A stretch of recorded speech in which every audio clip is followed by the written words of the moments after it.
olha, porque agora acabou a farra, agora vamos estar realmente no nível de Flamengo e Palmeiras. Mas eu nunca vi um presidente dar satisfação, o presidente da torcida uniformizada, e mostrando, abrindo o celular. Olha aqui, ó.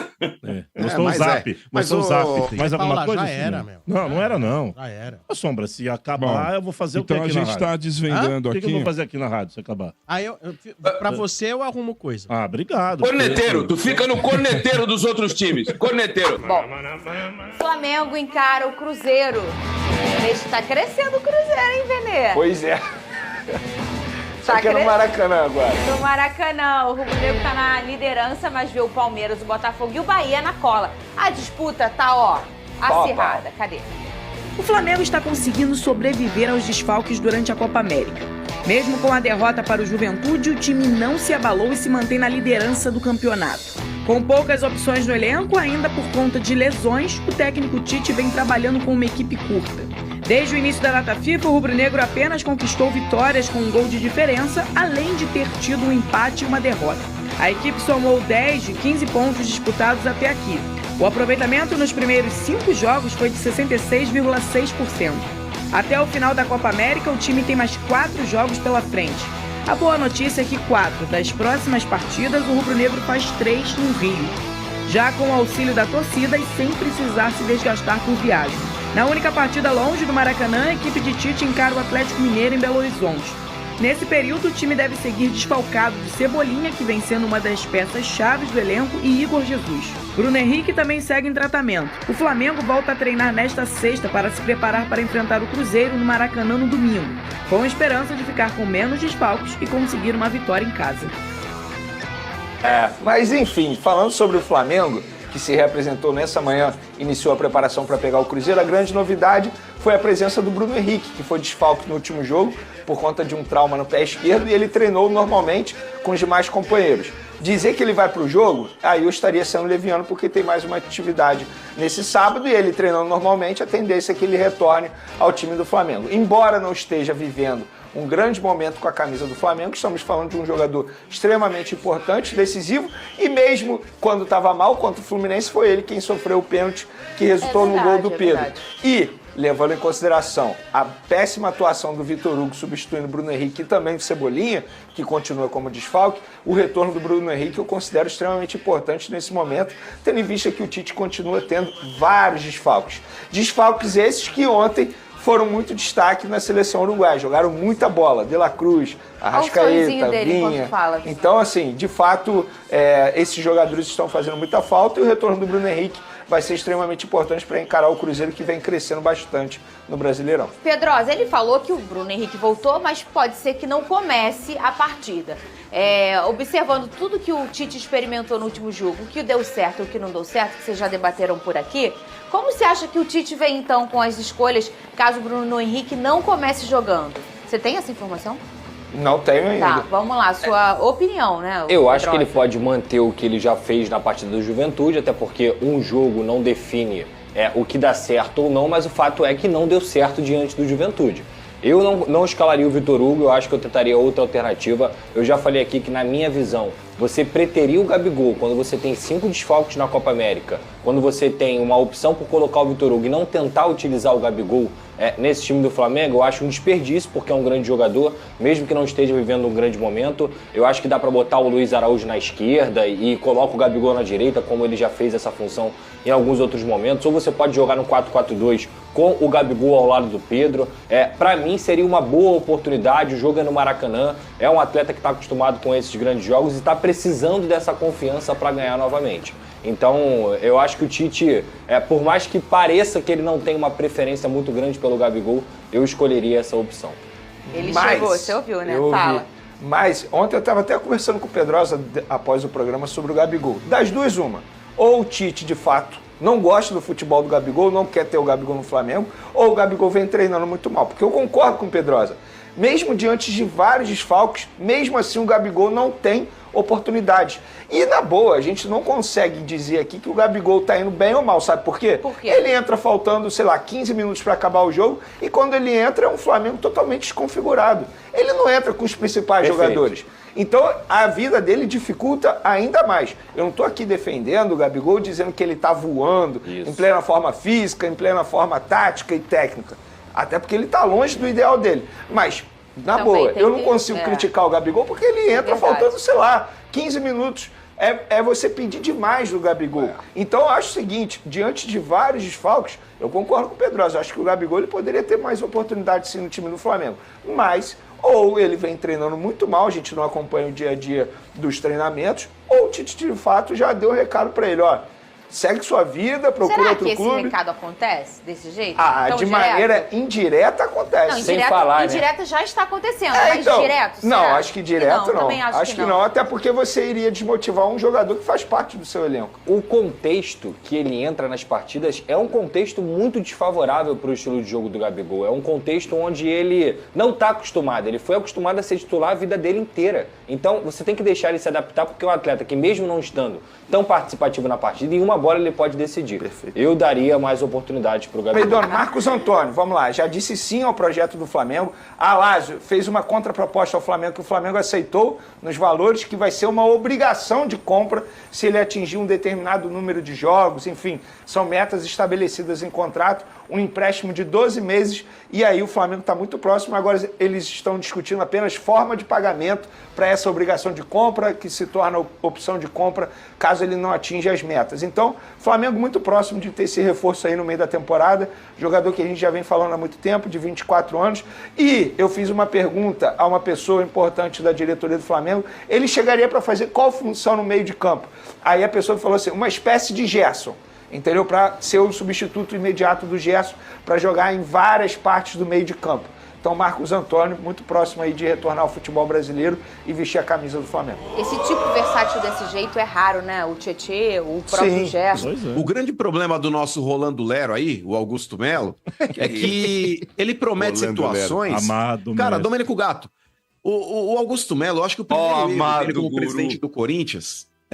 foi justamente começar a prometer uma série de coisas que depois ele não conseguiu cumprir. Quando ele começa com aquele papo acabou a farra, por mais que ele diga que ele não disse, ele disse sim. Disse na tua frente, mano. Na CNN. Pois é, mas ele finge que não. Ele fala, não, mas quem falou isso foi o Rubão. Foi ele. Também comprou esse discurso. Ele foi o cara que conseguiu queimar o crédito mais rápido, Domênico, da história do mundo.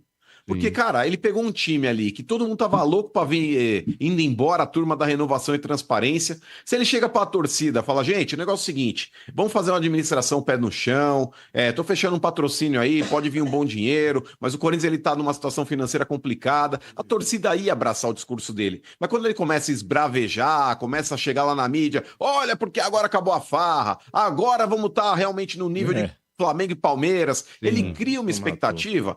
Cara, Domênico Gato, De Paula, Quintino, meus amigos, a expectativa é a mãe da merda.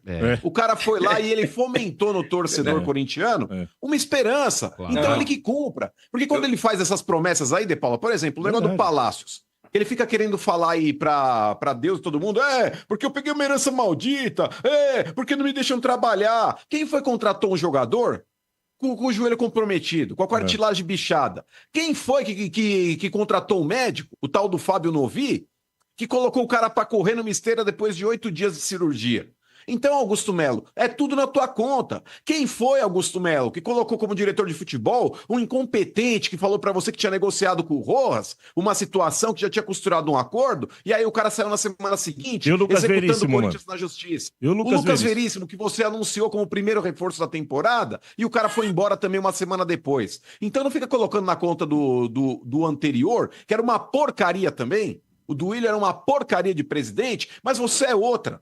Você é outra, Augusto Melo. E não adianta vir com esses papinhos, porque a torcida ontem entrou lá no CT, depois, você viu lá no Parque São Jorge, foram primeiro no CT, depois foram no Parque São Jorge para cobrar o Augusto. Aí ele prometeu, inclusive o Bento vai trazer informação aí também, um novo patrocínio, que parece que já tá fechando aí. Mostrou no celular. Pode Exato, seguir aí, ele mostrou a Paulo. proposta no celular. No celular. Não, mas eu nunca, vocês vão comentar, mas eu nunca vi um presidente dar satisfação. O presidente da torcida uniformizada e mostrando, abrindo o celular. Olha aqui, ó. Mostrou o zap. Mostrou o zap. Ô, De Paulo, esse novo patrocínio aí, só então complementando a informação, Ele exige uma garantia de 12 meses de pagamento, diferente do que ele tinha com o patrocínio anterior, que ele exigiu aí uma garantia de 3 meses. E ele exige também não ter intermediários, laranjas, ou qualquer um que seja. Hoje, Quintino, dizem que as cifras giram em torno de 100 milhões. As cifras estão em torno de 100 milhões. 20 milhões a menos... Não, isso ano. Tá. Isso giraria aí 20 milhões a menos do que pagava a ex-patrocinadora, porque o contrato era de 3 anos, 360 no total. Tá bom também, hoje, né, mano?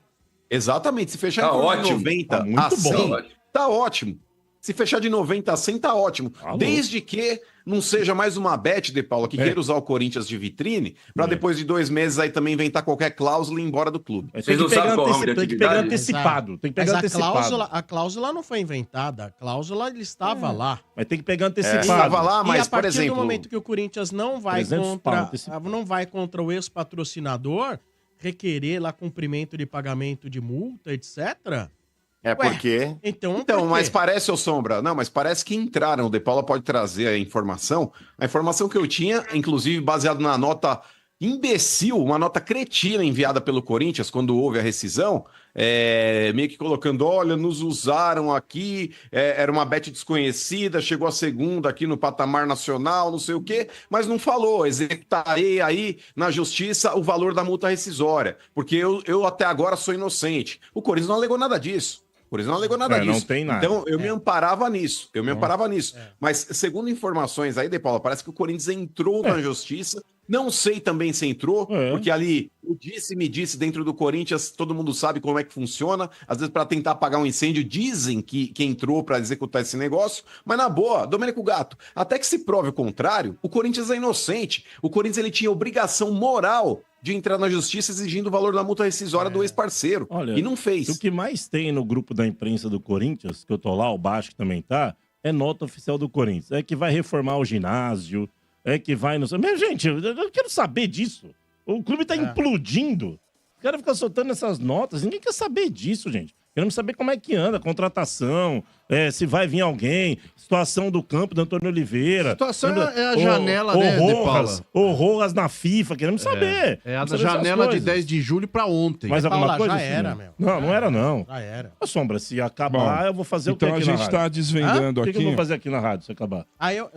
Pra você, eu arrumo coisa. Obrigado. Corneteiro, tu fica no corneteiro dos outros times. Corneteiro. O De Paula, aí tu vai... O que é isso? O que é isso? Tudo bem, você não morde a sopra. Orgulho, eu faria.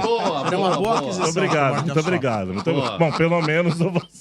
Você aceita, De Paula? Aceita, claro que aceita. Você vem no dia do Bob Esponja. Mas tanto que o Corinthians, por exemplo, sondou. Isso aí é uma imagem do Augusto Melo conversando com um dos integrantes da Gaviões e mostrando pra ele o contrato. Olha lá, recebi isso daqui. Ele tem até a sonora disso daí, se a gente quiser. Dá pra ouvir, Michelete? Tem áudio, Bica? Tem áudio. Não tem, tá dizendo que não tem ali. Não tem? E mostrando pro cara, escuta aqui, tá a proposta aqui que eu recebi pra patrocinar a camisa. Isso aqui não estamos falando em R$1.000, em 10 mil, em 100 mil, isso estamos falando em milhões. Estamos falando em milhões. Não é assim da noite pro dia. Eu tô interpretando o Augusto, que eu vi esse vídeo, entendeu? Os caras vieram aqui, faz 5 meses que eu tô aqui, ele falou, nesse vídeo aí. Faz 5 meses. Esses caras deixaram o Corinthians na lama, no barro. Não dá pra resolver tudo em 5 meses. E ele mostrando pros caras a proposta que ele recebeu de patrocínio na camisa do Corinthians. Proposta de uma nova... O que eu acho absurdo isso, entendeu? Essas coisas são... Você não pode ficar mostrando isso pra torcida. Fechou o negócio, tem que ser transparente. Tem que mostrar pra todo mundo. Isso aí aqui, tem, é claro, esse tipo de contrato tem cláusulas de fidelidade, confidencialidade. Confidencialidade, exatamente. Business, né? E tem lá soldados da Polícia Militar ali também fazendo a segurança do presidente do Corinthians. É horrível. As imagens anteriores que a gente viu são do meu timão. E a gente está tendo aí agora outras imagens da central do Timão, que é, de fato, uma coisa meio intimidatória, né, Facicani? Também um monte de torcedor ali e o presidente tendo de dar satisfações e tudo mais. Agora, nada disso ajuda, claro, porque tem um problema de campo, que é um time ruim, time mal dirigido, né? Você tem todos os problemas extracampo, que contaminam o trabalho. O técnico do Corinthians disse que o Corinthians nunca passou por uma crise tão Olha, Flavinho, forte, grave na sua história. Anos. Eu me lembro do Corinthians, do Vadielu pra frente. Vadielu, eu nunca vi nada igual. Uma igual crise hoje. dessa dimensão, desse tamanho. Nunca vi. Porque antigamente era briga assim, pra quem era o presidente, etc. O cara perdia a eleição e ele se afastava. Você nunca mais ouvia falar do Vadielu, o Matheus ganhava, depois voltou o Vadielu, e vinha o Páscoa, etc e tal. Mas quem perdia se afastava. Não ficava trabalhando nos bastidores contra o candidato ou a situação, no caso. Porque o cara virou oposição. Isso não tinha. Isso que nós estamos vendo hoje, com esse grupo da oposição e com a situação, essa briga entre eles, é uma coisa que eu nunca vi. Eu tenho 67 anos. Eu tenho memória do futebol, quando eu tinha uns 7, 8 anos, já tenho memória do futebol. Ou seja, 60 anos. Eu nunca vi isso aqui. Isso aí. Nunca vi. Nem na época da fila, hein? Nem na época dos 23 anos de fila do Corinthians, eu vi algo assim. Nunca vi. Tá certo, naquela época não tinha torcida uniformizada. Não existia essa instituição, né? A torcida organizada. Não tinha. Os torcedores sentavam juntos na arquibancada, não tinha divisão de torcida. Era uma coisa mais civilizada, né? Hoje em dia você tem isso daí, ó. Você tem isso daí. Gente que vive do clube. Entendeu? E acho que são torcedores, têm todo o direito de cobrar, sem violência, sem invasões, sem tocaias, sem nada disso. Mas, olha, sinceramente, voltando, eu nunca vi nada igual. Nunca vi. Pacincani. Nossa. Qual é o desfecho disso aí? É o déjà vu de 2007. O desfecho provável. Eu não sei se o Sormani estava na cobertura diária, claro que não. Não. Já estava comentando, mas já estava em programa. Já estava. Mas é similar. 2007 tá bem parecido. Muito parecido. Bem parecido, Sormani. Todo dia era uma bomba, cara. Essa dívida do Corinthians para uma empresa que fatura o que o Corinthians fatura é pagável. Ela é estruturável. Você consegue estruturar. E o cara escreveu ali: empresa foca em lucro. Mas, gente, olha o Corinthians. Mas é. Olha o Corinthians. O que você ia dizer, Luiz? Não, eu ia dizer, eu como corintiano da bancada aqui, eu entendo que cada vez mais o Corinthians se aproxima dessa necessidade, talvez, de virar SAF, mas eu mantenho a minha opinião. Acho que o Corinthians, pelo perfil popular que ele tem, se vem um dono americano e começa a fazer bobagem, além de... Mais do que está sendo feito? Não, mas eu acho... Quando você cita o Flamengo, eu acho que é isso. O Corinthians precisa se espelhar no Flamengo no que o Flamengo fez. E no Palmeiras. O Corinthians, na minha opinião, a salvação do Corinthians é quando um presidente chegar lá e assumir, olha, nosso time está na M, a gente precisa fortalecer nossa base, vender jogadores jovens, não vamos mais contratar jogador caro, nossa realidade é brigar para não cair. Nosso objetivo esse ano é brigar para não cair. O Corinthians e o corintiano, muita gente aqui, o corintiano não usa camisa verde. Né, meu amigo, eu não tô preocupado com o que você acha da minha vestimenta, se eu sou menos ou mais corintiano que você. Essa camisa do Celtic, que também tem um apelo popular muito grande. Mas time do povo essa mentalidade retrógrada é que tá fazendo o Corinthians. Exatamente. E é isso que eu tô pensamentos desse tipo. Você não pode usar verde. Porque o Rubão fez isso com o jornalista lá. Foi isso, então. Então, pô, eu sou menos corintiano porque eu tô com a camisa do time da Escócia. Entendeu? É por pensamentos retrógrados, obtusos, como esse que escreveu pra você. Pois é. E aí, o que eu quero, só pra complementar, eu acho que é isso. O erro do Corinthians nos últimos anos foi achar que ele tinha condições de brigar com o Flamengo, com o Palmeiras. Não tinha. Chegou na final de Copa do Brasil, quase ganhou, é verdade. Poderia ter ganhado. Mas não ia resolver os problemas do time também, das finanças, se ganhasse lá. Eu acho que o Corinthians precisa de humildade hoje. Precisa, os corintianos de verdade... Que eles se dizem aqui, é isso, é pé no chão. A gente vai ter que passar por um processo. Não vai ganhar título ano que vem, não vai ganhar título esse ano. Precisa ter... Pra voltar a ser grande, como é gigante, é um dos maiores clubes do mundo. Mas nesse momento tá uma bagunça. O Flamengo, o presidente Rodolfo Landim, deu uma longa entrevista a João Guilherme, meu parceiro dos tempos de ESPN e também de Paramount Plus. Entre outras coisas, o presidente admitiu que fez proposta para renovação do contrato do Gabigol. Vale a lembrança de que o vínculo se encerra em dezembro e a partir da próxima segunda-feira o Gabigol já pode assinar um pré-contrato. Mas o próprio Landim admitiu que a chance de renovação é mínima. Dá uma olhada na frase, abre aspas. O Flamengo já fez uma oferta e agora depende do Gabriel. Ele pode dizer que a oferta não atende a ele. É um direito dele, é profissional. Mas assim...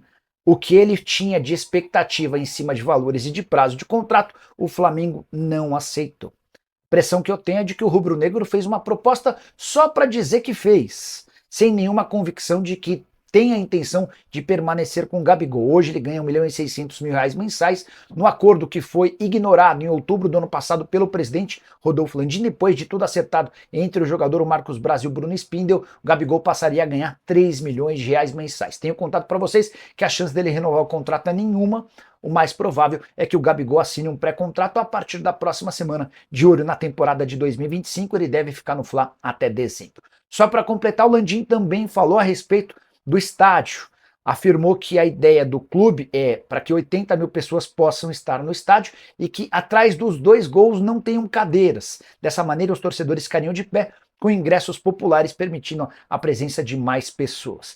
Só para arrematar, o Landim também disse que há esperança de que o clube não precise se transformar em SAF para obter dinheiro para a construção do estádio. Ele acha que com name rights e também com o potencial construtivo da Gávea, o Flamengo talvez tenha capacidade financeira de tocar o seu próprio estádio, mesmo ao custo de 2 bilhões de reais. É isso aí, nação. E agora, mais polêmica envolvendo o Gabigol. Empresário diz que trabalha a saída de Gabigol do Flamengo. Isso mesmo, nação. Nos últimos dias aí, Rodolfo Landim foi ao podcast do Fala João Guilherme, inclusive foi um baita podcast. Se você ainda não conferiu, dá uma olhada lá no canal do João Guilherme, que você vai estar podendo conferir esse podcast na íntegra. E ali o Rodolfo Landim disse sobre a negociação entre Flamengo e Gabigol. O Flamengo ofereceu mais um ano de contrato para o Gabigol, mais ajuste de 50%, que seria um aumento do seu salário atual. Gabigol, atualmente no Flamengo, recebe em torno de R$1,5 milhão a R$1,6 milhão de salário mensal, e com o ajuste de 50% ele receberia aí mais de R$2 milhões mensais, por mais um ano de contrato. A extensão do contrato não seria tão longa, até por conta da situação do Gabigol, que não vem fazendo boas atuações, e obviamente o clube Flamengo não poderia se colocar nesse risco de fazer um contrato extenso com um jogador sem perspectiva, apesar de ser o Gabigol.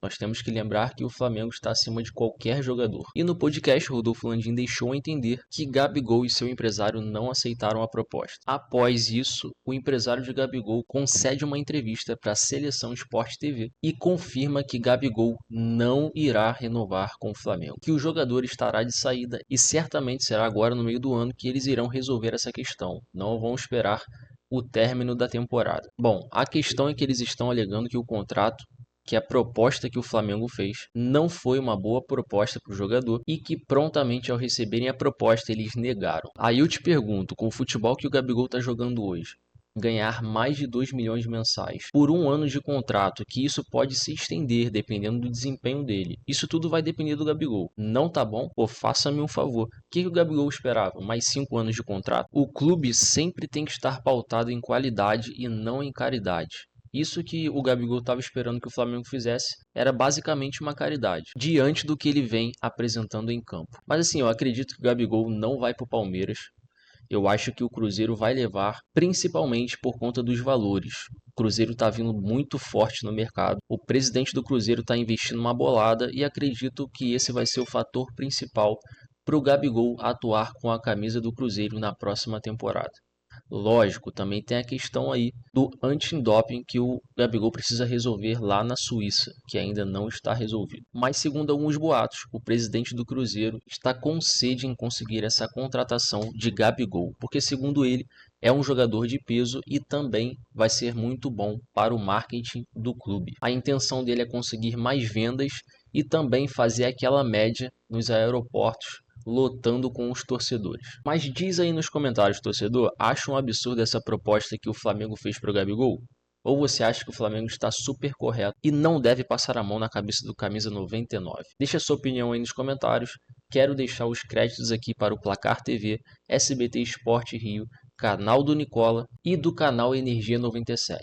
Se você quiser conferir os vídeos na íntegra, vai no link da descrição que você vai ser direcionado diretamente para os canais. Dá uma conferida no canal da rapaziada, deixa o seu like lá, dá moral para eles. E se você curtiu esse conteúdo aqui, deixa o seu like, se inscreve no canal e até o próximo vídeo.